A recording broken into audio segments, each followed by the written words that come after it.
This looks like I've shaved it. I haven't. It's still pushed back. Haven't quite had the guts to do that yet. But I worry I'm going to look like the lady from Edward Scissorhands a bit too much. We'll see. We'll see. Anyway, I've told this story before, many years ago, but I haven't told it since. And some of you guys might not have heard it. This is a story about how I learned that lying was a really bad thing. It's a story time. So this happened when I was back at primary school, year 5, so I would have been about 9 or 10 years old. I had a teacher called Miss Taylor. She was lovely. She was a lovely woman. Our school gave us swimming lessons. I think it was supposed to be once a week, like every Wednesday for 6 weeks. I can't remember how much it was every time, but my family was not most well off at the time, and me having swimming lessons was just another expense that kind of put a bit of strain on the family budget. Now, I believe what you were supposed to do was cut off the little permission slip down the bottom and put in all of the money for all of the 6 lessons in one go in an envelope and hand it to reception. But having all of the money for all 6 lessons in one go obviously wasn't possible for my family at that point, because all my parents could scrape together was money for 5 lessons. So before I was due to hand in the money at reception, the day before that, my dad asked if I could go to Miss Taylor and just ask her honestly, if you can only pay for 5 of the lessons, does that mean that we can pay for another lesson a few weeks later, or does it mean that she's not able to sign up for these swimming lessons? That's all that I had to ask. You know, I could have caught my teacher at break or lunch or after school. No, I forgot. I forgot to ask. And I think the next day was the day that I was supposed to hand in the money. So I come out of school, my dad's waiting for me at the gate, and I say, "Hi Dad," and he says, "Oh, hi Pop, how was school?" And then we get about 10 minutes down the road on the way home, and he says, "What did Miss Taylor say about the swimming lessons?" And I panic, and in my 10-year-old head I go, "Fuck, man!" Obviously the childhood version of "fuck, man." You know, I start sweating a little bit because I forgot, and I know I'm gonna get in trouble for this. I know my dad's gonna go, "Oh, you had one job." And I didn't really fancy getting in trouble, so I panicked. And I made up on the spot. I said to my dad, "Oh, she said, if you pay for 5, you go for 5. And my dad looked at me all confused. He was like, "You what?" And I said, "Yeah, that's what she said. She said, if you pay for 5 lessons, you go for 5 lessons. So my dad's confused and goes, "Oh, okay, all right. Well, that's not much of an answer to give a child." We seemed quite pissed off, and I was like, "Whew, I've got away with it here." He believes me. Great. The next day, my dad doesn't hand me the money. He says, "Just go to school. I'm going to take care of it." So I go to school. Unbeknownst to me, while I'm at school, my dad writes out a letter, or types out, I'm not sure how this technology works. He sends it to my mum's office in London as a fax.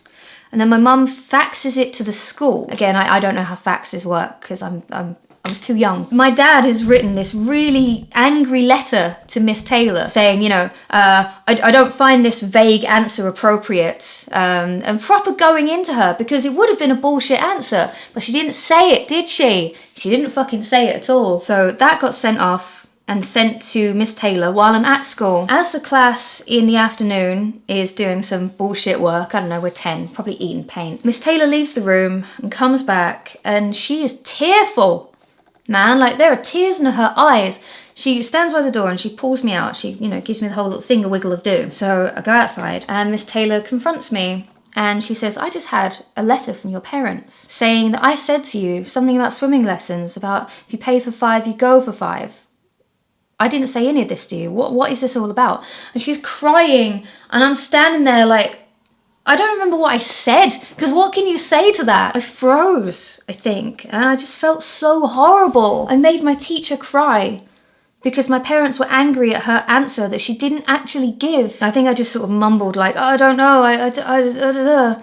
She lets me back in the class. Quite rightfully, is quite off with me for the rest of the afternoon. But oh boy, when I leave to go home that day, my dad's there by the gate, as he always was, and the look of thunder on his face. Oh my God. He was fuming with me because obviously Miss Taylor phoned my parents back up straight away and said, "I didn't say any of this. I never spoke to Emma about this." So you could imagine how angry my dad was. He barely spoke to me on the way home. I knew I was in trouble. I knew I was going to be in trouble from the second that Miss Taylor started crying. But, you know, I said hi to my dad and he just grabs my hand and we walk in silence. And then about 10-15 minutes down the road, he says to me, "If you ever lie to me again, I will burn all of your Beanie Babies."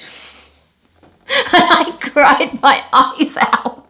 My dad was so mad. He threatened to burn my Beanie Babies.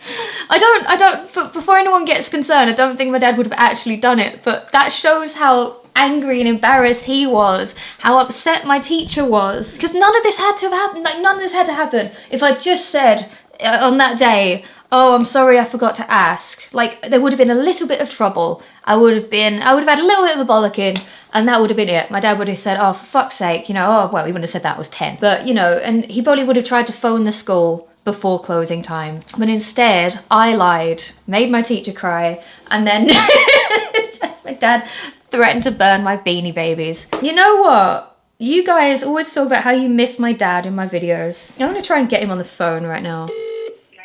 Hello. Hey Dad, how are you? I'm alright, how are you? I'm good. You know what? I'm just filming a video at the minute.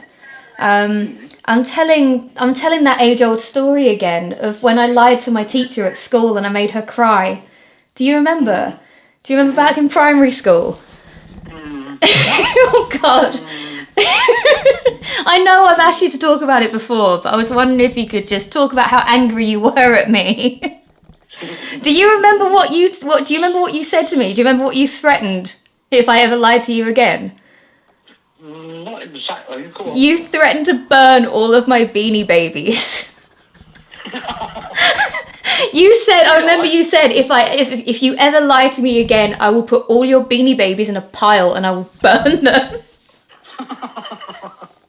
And I cried my eyes out because I said that if you pay for 5, you go for 5 for swimming lessons, just because I forgot to ask my teacher. Do you remember?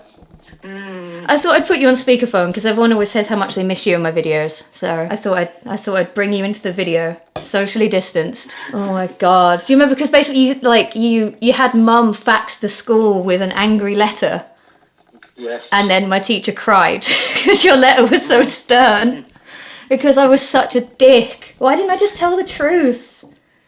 You were a little arsehole. I was a little arsehole. You were a complete arsehole. I was a coward, man. I was a coward. If I just said, "Oh shit, Dad, I'm sorry, I forgot," it wouldn't have been so bad, right? It still would have been bad, but the fact that I made up this bullshit and then my teacher... But most kids grow out of it, but you haven't. You're such a fucking arsehole. See, as soon as I tell him he's on camera, he starts. Every time. This is why you're not allowed in my videos anymore, Dad. There. That's for everybody who says that they miss seeing my dad in my videos. Obviously, in this time, I can't show my dad in my videos because we're so far away from each other. But there you go. Don't lie, kids. It doesn't work out well. So basically, I apologise to my teacher.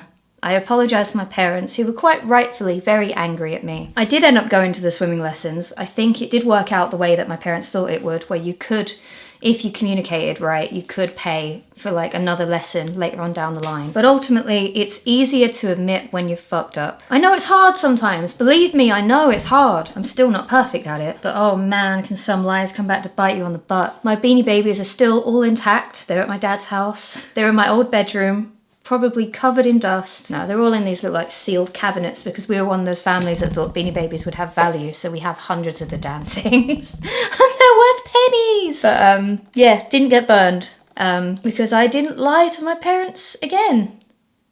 Or so they think.